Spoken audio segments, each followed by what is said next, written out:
fascinado, porque é tudo velharia, coisas esquisitas, coisas antigas, e eu fico ali, nossa, o que esse cara vai ver? Aí vem o velhinho e tal, ele abre aqui, pega do bolso dele tipo uma moeda. Ah, não, senhor, então eu fico falando, não, que moeda que é essa? Eu estou ali no sofá, o que é isso, essa moeda? E o cara entrou desse jeito, com essa panca toda, é uma moeda incrível.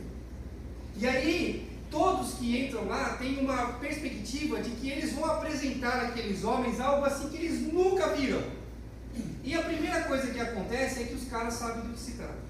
Se eles não sabem, eles chamam alguém que sabe do que se trata. Então vem um cara para avaliar as armas, outro que sabe de mais de moeda, outro que sabe de selos, outro que sabe de cartas, de assinatura, é bom barato. Mas todos entram com a expectativa de, naquele momento, naquele episódio, a vida deles mudar para sempre. Porque no sótão da casa deles, eles... Obrigado. No sótão da casa deles. Tu vai ligar de novo. Tem que mudar? No sótão da casa deles, eles imaginam que tinha um tesouro inestimável. Uma tampinha de garrafa da primeira Coca-Cola. E aí aquilo vale milhões. Então eles trazem aquele pequeno objeto, muitas vezes enrolado num papelzinho ou num lenço velho. Abrem diante daquela mesa e falam, isso aqui é um grande tesouro. E o cara pega a lupa, olha com cuidado e diz, não posso comprar. Por quê? Eu não pagaria $10. Não vale nada. Frustrante. Mas há outras pessoas que entram, às vezes, despretensiosamente. Eles abriram a gaveta da bisavó deles, que estava lá no sótão, um móvelzinho velho, e lá nessa gaveta tinha um selo no canto, empoeirado, e ele pega esse selo e traz o selo sem nenhuma pretensão. E falou, você sabe o que é isso? Se isso se confirmar, isso vale $10.000. O cara, como pode ser? E aí vem um especialista e olha aquilo lá e pumba, vale um negócio fantástico. Bem, o texto de hoje tem a ver com essa pequena encenação de que no meio desse texto Paulo vai falar sobre coisas que pessoas dão grande valor, da qual ele, quando viu a Cristo, ele percebeu que tinha valor nenhum. Mas ele começa a exposição desse texto vinculando ao texto anterior, começando com quanto ao mais, não na perspectiva de que nós vamos finalizar alguma ideia, mas dando continuidade a essa ideia, ele diz, irmãos, se alegrem, porque o final do capítulo 2 que o pastor Tiago pregou, ele vem trazendo uma nuvem bem tensa de coisas, de pessoas quase morrendo. Então o clima ou a esfera de ser servo de Cristo ao ponto de entregar a própria vida vem nesse contexto, e então ele vai trazer todo mundo de volta para uma imagem festiva de alegria. Ele diz, alegrem-se no Senhor, e segue dizendo uma coisa interessantíssima. A mim não me desgosta, como diz aí em algumas versões, e é segurança para vocês que eu venha falar as mesmas coisas. E aqui eu achei brilhante. Nós estamos num mundo digital onde todo mundo quer lacrar. Lacrar com uma novidade, todos os repórteres querem pegar um furo de reportagem, querem pegar uma foto específica para eles, então apresentarem algo que ninguém viu. No meio teológico não é diferente. Sempre alguém quer trazer uma abordagem totalmente diferente, inversa. Tem gente querendo reformar até a Bíblia e tantas outras coisas, para trazer uma novidade, um negócio que vai chamar a atenção e então vai manter cativo aquele povo. O Paulo falou assim, olha, para mim não é nenhuma tristeza, nenhuma canseira, não há nenhum pesar no meu coração para falar a vocês as mesmas coisas.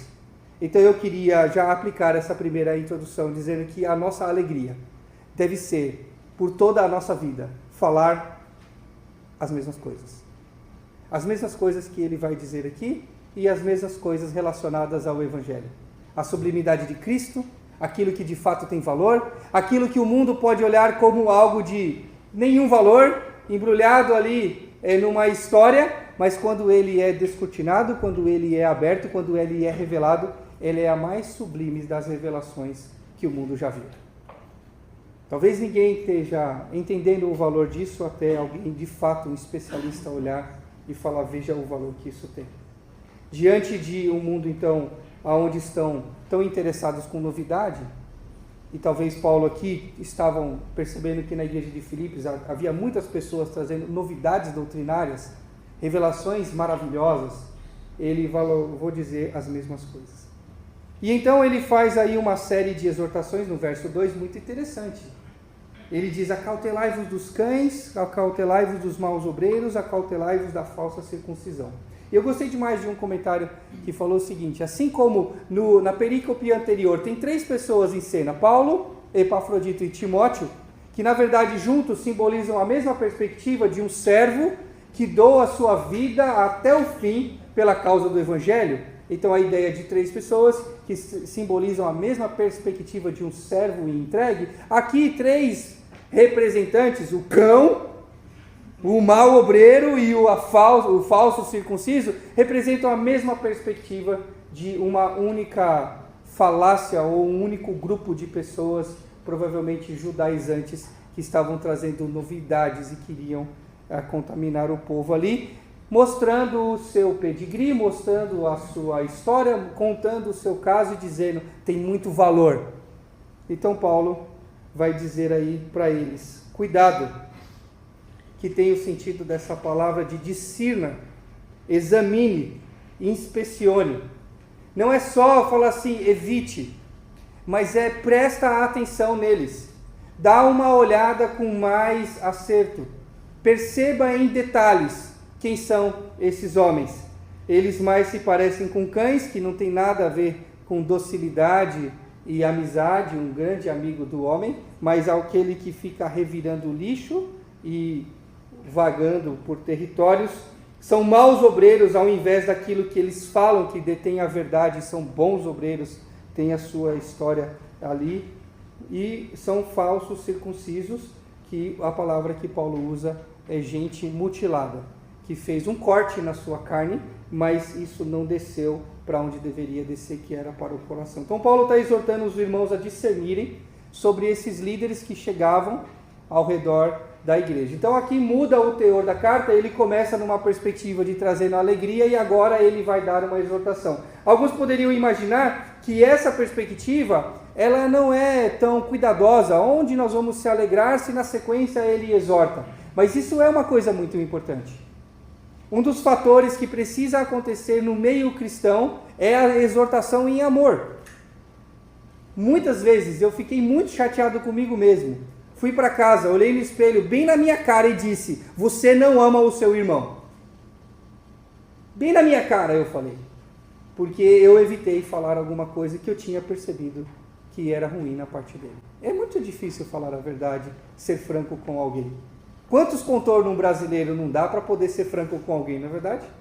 Você conta uma história, você vai lá longe, você volta e você explica com 10 palavras diferentes que você só está indo ali por carinho, amor, afeto, e você vai usando um monte de palavras para no final você dizer, eu não achei legal aquela coisa lá que você falou. Podia ter dito francamente, diretamente, mas a gente vai dar um contorno enorme.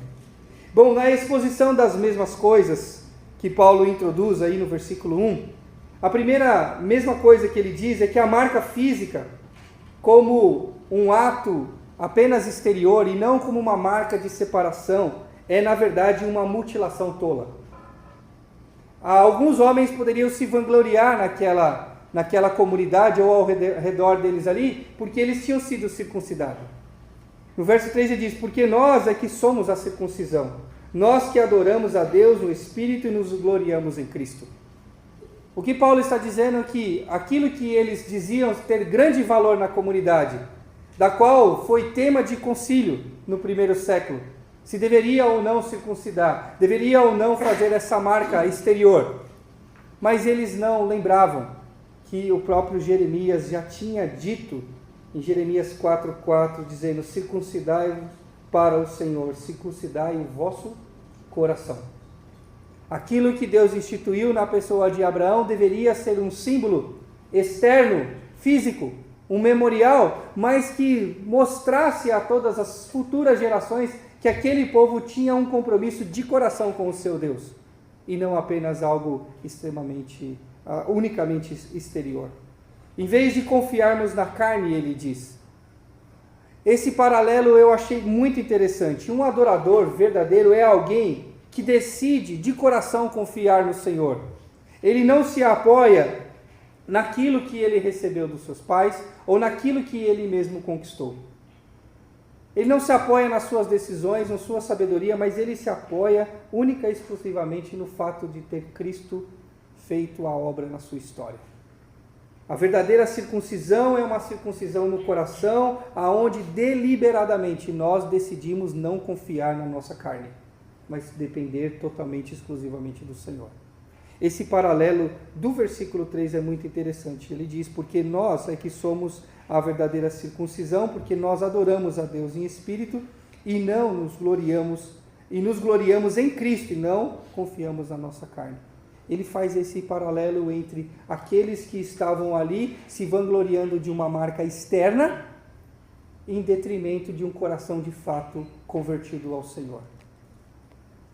É verdade que pessoas que não têm o coração convertido podem figuradamente adorar a Deus, mas é impossível que alguém que genuinamente tem o seu coração circuncidado, convertido, marcado, entregue ao Senhor, não o adore genuinamente. Então o texto continua dizendo que é importante analisar a história. E no meio desse texto, Paulo vai colocar as suas credenciais antigas. Ele vai trazer à mesa dos filipenses aquilo que ele julgava anteriormente ter um grande valor. Ele diz no texto, é verdade, ou bem poderia eu, no verso 4, confiar também na carne. Se qualquer outro pensa que pode confiar na carne, eu ainda mais. E aí eu achei muito interessante um comentário do Hendricks, que falou que essa junção de textos aqui, esse conglomerado de histórias de Paulo antigas, são interessantes para destacar que havia coisas que os pais dele tinham fornecido a ele. Os pais dele deram a ele a circuncisão no 8º dia, os pais dele deram a ele um nobre nascimento, que ele é da tribo de Benjamim, da linhagem de Israel, hebreus de hebreus. Então havia pessoas ali que poderiam se gloriar daquilo que os pais deram a eles, da origem. E por causa da sua origem dizer, nós temos a primazia na igreja, nós podemos falar, orientar o povo, nós podemos fazer as coisas acontecerem aqui, nós temos esse direito porque nós somos de nobre nascimento. Paulo também tinha essa credencial, ele poderia apresentar essa riqueza diante dos homens. Também ele poderia apresentar aquilo que os seus próprios esforços conquistaram, que tem a ver com o reconhecimento como um fariseu. Depois, pelo zelo em perseguir a igreja, imaginando que estava fazendo algo correto, e pela retidão dele em cumprir o mandamento, porque ele diz lá no final que ele foi irrepreensível. Então, nesse grupo de informações que Paulo dá sobre a sua vida anterior, ele trouxe argumentos que poderiam tornar ele justo de ser um líder da comunidade por argumentos de nascimento ou argumentos de feitos próprios. E isso eu acho muito interessante. Paulo ter o cuidado de trazer à mesa coisas que talvez ninguém dali que estava circulando ao redor de Filipenses ou residindo na igreja, congregando na igreja, poderia ter. Talvez quantas pessoas será que tinham todas essas credenciais aqui? Tinha sido criado numa família de fariseu, tinha sido criado nessa perspectiva do guardar a lei, tinha observado todos os mandamentos, se destacado como um fariseu ao ponto de se tornar a Polícia Federal de Jerusalém, com autoridade para ir à casa de pessoas, como diz em Atos, e lá dentro dessas casas dizer, você está preso. Então é uma pessoa que, por méritos de nascimento ou méritos próprios, alcançou um grande valor. Parafraseando, ele podia ter entrado naquela loja de Las Vegas e puxado um papel das suas credenciais e colocado diante daqueles homens dizendo, veja, isso aqui tem um grande valor. E do outro lado da mesa a pessoa então ia avaliar. Nós também podemos cair nessa perspectiva aqui. Confiarmos naquilo que os nossos pais nos ensinaram, a educação que nós tivemos na nossa casa. Ou por outro lado, a gente pode confiar naquilo que nós conquistamos com nossos próprios méritos. Estudos, reconhecimento, exposição pública, influência. Essas coisas são importantes, elas têm o seu valor, e como o pastor Tiago mesmo citou na devocional que a gente deu essa semana, ele disse, estão aqui porque têm o seu valor. Mas qual é o valor que nós damos a isso? O quanto isso aqui é importante? Eu me lembrei, aqui até anotei aqui, falar sobre o testemunho de 1 hora e 30 segundos. Então eu vou dizer qual foi o testemunho. Não foram poucas as vezes que eu vi um testemunho de 1 hora e 30. É cansativo, mas é tipo isso. É aquela pessoa que ele vai dar um testemunho sobre o que Deus fez na vida dele. Ele se converteu. Aí ele vem à frente e ele começa. Porque eu fui do PCC, eu fui do PCdoB, eu fui do PMDB, ele vai falando tudo que ele foi. Matar pessoa, matei mais de 20 pessoas. Tiro, eu tomei 50. Fui preso 8 vezes, fugi 9 vezes.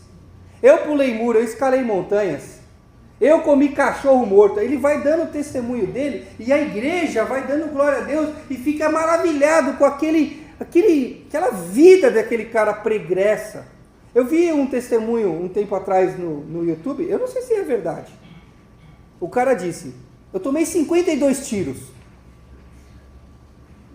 O cara era mais magro que o pastor Frio. Eu nem sei se cabe 52 furos no pastor Frio. Quanto mais no cara. Aí ele disse, eu fiquei, desculpa, filho. Perdão, você estava na reta da ideia. Aí te peguei. Aí, não sei nem se cabe 52 tiros no cara. Depois ele disse, eu fiquei morto 3 dias.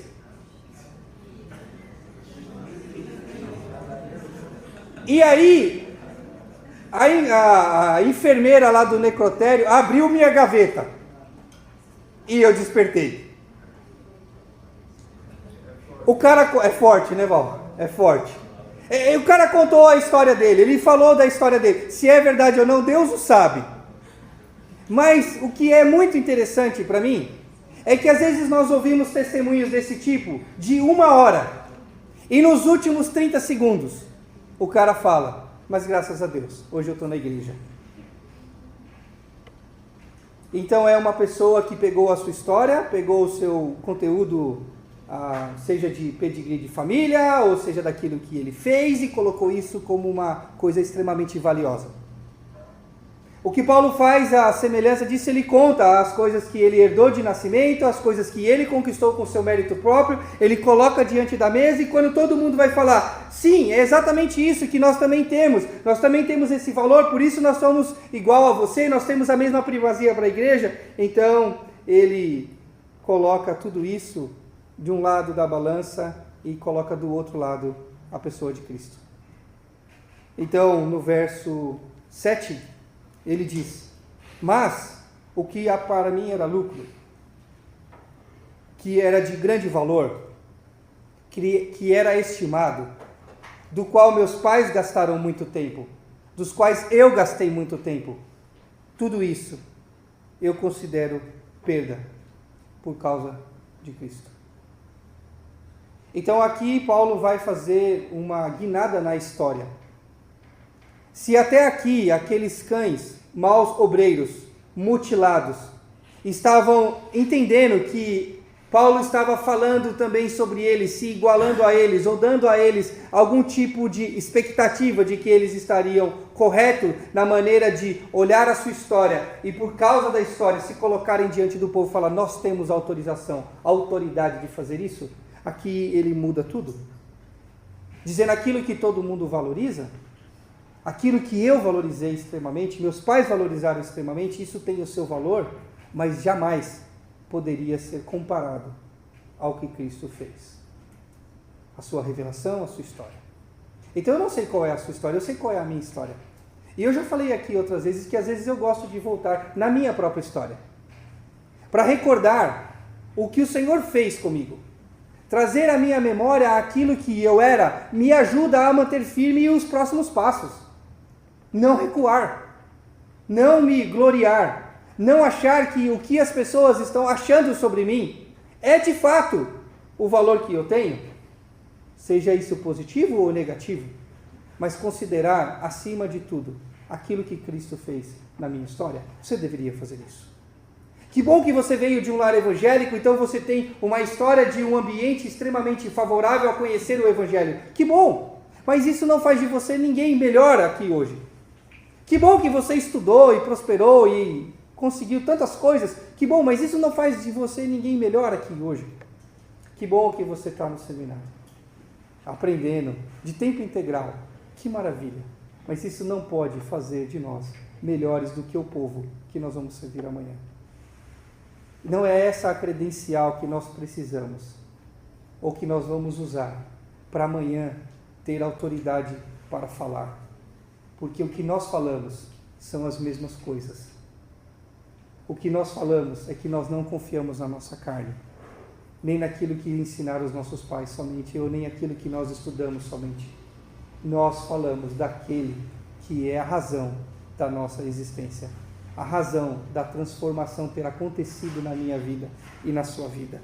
Então tem o seu valor, mas quando comparado a Cristo, isso foi perda de tempo.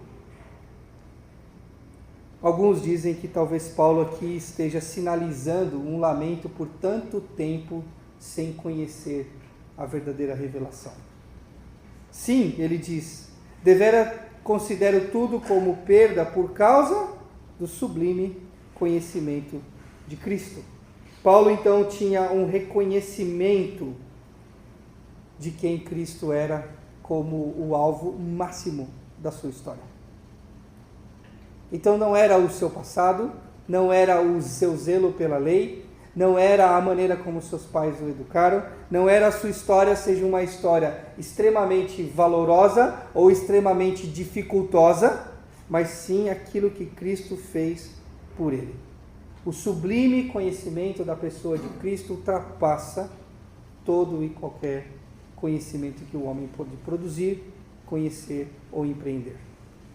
Verso 8, ele ainda diz que esse Cristo é o seu Senhor, e não mais a sua vontade, e não mais a observância de ritos, por amor do qual, ele diz, eu perdi todas as coisas e a considero como refúgio para ganhar a Cristo.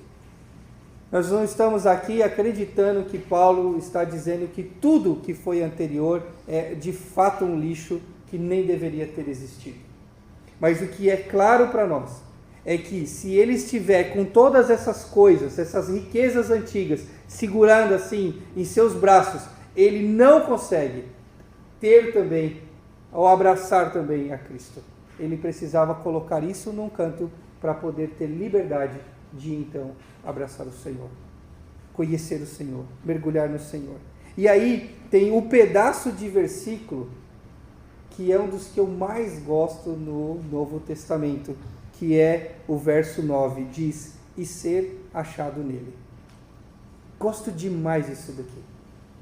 E aí eu lembrei de algumas questões interessantes, uma delas é que os pais de Jesus, naquele dado momento, foram procurar Jesus no templo e ele foi achado entre os mestres. Entre os mestres ele estava. Em outro episódio, nós encontramos pessoas sendo achadas em determinados grupos. E o que Paulo está dizendo é que quando as pessoas o procurarem, querem encontrá-lo aos pés do Senhor.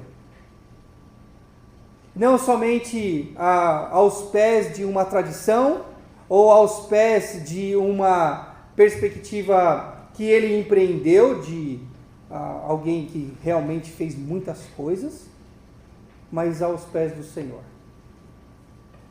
Ser achado nele. Que isso seja um desejo nosso. Que quando as pessoas nos procurarem daqui uns anos, nos encontrem aonde? Nele.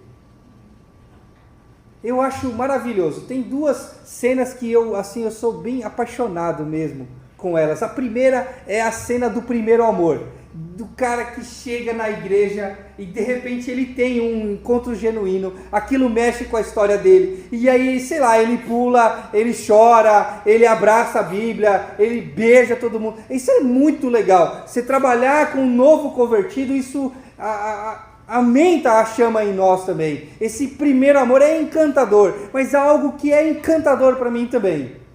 É os homens e mulheres que terminam a sua história com o Senhor. Eles foram até o fim da vida, sendo encontrados nele. Homens e mulheres que partem dessa vida, abraçados com ele. Que as pessoas poderiam falar centenas de coisas sobre eles, mas o que eles têm em comum é que todos eles terminaram a sua carreira nele. Então talvez você possa querer, alguns poderiam querer, ser encontrados ou ser achados entre os grandes e ricos desse mundo, outros no meio dos sábios e filósofos, dos grandes teólogos, dos grandes empreendedores. Mas sabe, um lugar excelente para a gente ser encontrado é nele. Nele, não confiando na nossa própria justiça, ou na justiça que procede de uma obediência da lei, de alguém que viveu legalmente como Paulo viveu, senão a que é mediante a fé em Cristo, ser achado nele, e por causa da fé nele, nós permanecemos ali. É por causa dele que a gente chega até ele, e por causa dele que permanecemos junto a ele, e não por nada que a gente possa dizer. Porque essa justiça que nos foi imputada procede de Deus, ela é baseada na fé. E tem um movimento que Paulo coloca aqui no verso 10, que eu achei muito interessante, para o conhecer. Se Paulo está colocando aqui que ele entende que ele deveria conhecer mais, ou está pressupondo isso, quanto mais nós. Para o conhecer, saber o que ele pensa e de fato transpirar aquilo que ele transpira. A sabedoria que vem de Deus. E o poder da sua ressurreição. Isso é majestoso. Todos os grandes líderes poderiam ter tido uma história incrível. Pessoas se encantam com a história de alguns Budas que apareceram aí no mundo. Homens extremamente ricos, há várias histórias dessas, extremamente ricos, que eles entregam tudo à doação e vão viver como ermitões na vida. Pessoas olham essa história e falam assim, veja quanta sabedoria eles receberam e quanto eles fizeram pelos outros. Mas, na verdade, a verdadeira justiça procede da fé. E o movimento que nós temos que fazer é de conhecê-lo e conhecer o poder da sua ressurreição. Muitos líderes com grandes histórias fizeram grandes coisas e foram sepultados. Mausoléus foram criados, igrejas enormes são construídas e dentro delas túmulos de homens que fizeram grandes coisas, mas eles estão ali. Porém, o nosso Senhor viveu o poder da ressurreição. Então, Paulo quer se identificar, ser achado nele, até o fim, conhecendo, por causa da fé, por causa da justiça de Deus. E então ele diz, eu quero conhecer, me envolver, quero participar da sua comunhão, viver com ele. Mas não só viver com ele, mas sofrer com ele. Mas não só sofrer com ele, mas me identificar com ele também na sua morte ou até a sua morte. Que é o mesmo enredo que o pastor Tiago aplicou na semana passada. Então o que Paulo está dizendo é que tudo aquilo que os homens julgavam ser de grande valor, quando comparado a essa revelação, da revelação das mesmas coisas que Paulo fala aqui, as mesmas coisas que ele sempre tem dito, são incomparáveis. O conhecimento de Cristo, o seu sacrifício, a sua sabedoria, o que ele fez por nós, é incomparável a qualquer outra coisa que a gente poderia adquirir nessa vida. Então que o desafio máximo da nossa vida é lutar para que de fato a gente vivencie esse poder da ressurreição. Do Cristo vivo, comungando conosco, participando conosco dos sofrimentos e chegando até o ponto e o dia da nossa morte, mas não sem Ele, não longe dele, mas em ser achado nele. E o último verso ele diz, para que de algum modo possamos alcançar a ressurreição dentre os mortos. Então o que Paulo quer é se identificar com Cristo.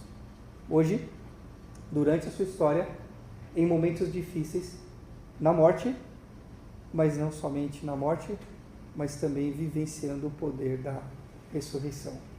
Eu acredito que Paulo, ele não se cansa de dizer as mesmas coisas, porque essas mesmas coisas fazem com que a nossa fé se mantenha segura. Ele diz isso no versículo 1.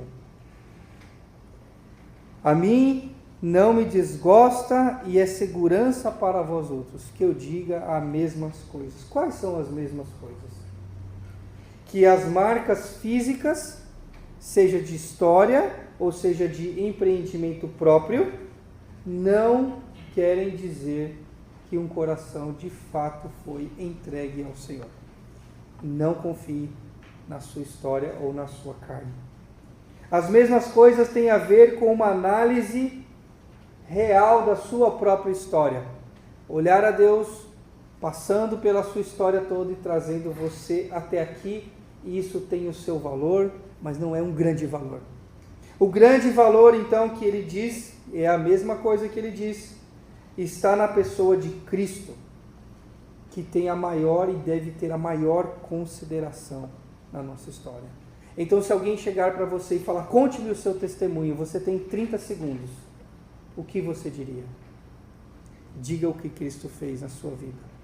Gaste 29,999999 do tempo dizendo e exaltando o Senhor. Esse é o maior valor. Reconheça Cristo como a pessoa mais importante e como conhecê-lo como a melhor aquisição da vida. E por último, tenha o alvo primordial da sua vida, identificar-se plenamente com Ele em sua vida, morte, mas também em breve na sua ressurreição. Que coisa incrível! E depois, semana que vem, nós vamos entrar do verso 12 em diante, e Paulo reforça a mesma perspectiva, dizendo, não que eu já tenha obtido a perfeição. Então ele, no verso 12, ele também se coloca no nosso grupo de pessoas que estão em processo, para não se parecer com os cães, maus obreiros, mutilados, que achavam que detinham todo o conhecimento e todo o poder. Quero convidar você a pensar nisso. Alegre-se com isso. Apesar de ser uma exortação, dizendo, não confie na sua história, não confie na sua capacidade, mas tenha Cristo e o sacrifício dele, o valor dele como a coisa de maior confiança da sua história, tenha isso como motivo de grande alegria. Isso é um sossego para a nossa alma. Porque muitos vêm até Cristo com uma história desfacelada, destruída. E chegam a imaginar que por causa dessa destruição que eles viveram, eles não são aptos para fazer a obra de Deus. Isso não é verdade. Outros, por outro lado, vêm com uma história de bastante empreendimentos, de bastante ganhos, de bastante avanços, e podem julgar que por causa disso eles estão aptos para exercer o ministério ou fazer história dali para frente. Também estão errados. Aquilo que qualifica-nos para esse processo de ministério, de vida cristã, de ser encontrado nele, é o próprio Senhor. E aquilo que manterá a nossa vida lá, aos pés da cruz, também é o nosso Senhor. Para que a gente comungue com Ele por toda a vida, para que a gente usufrua da presença dEle mesmo nos momentos de sofrimento, seja conhecido nele por toda a vida até a morte e depois, além da morte, no processo de ressurreição. Que talvez muitos não vão ver, mas nós vamos experimentar, porque a palavra de Deus assim nos garante. Ele diz, porque de algum modo alcançar a ressurreição dentre os mortos, participar da vida com Cristo, da identificação plena. Esse é o desafio. Essa é a exortação da palavra do Senhor para nós. Amém?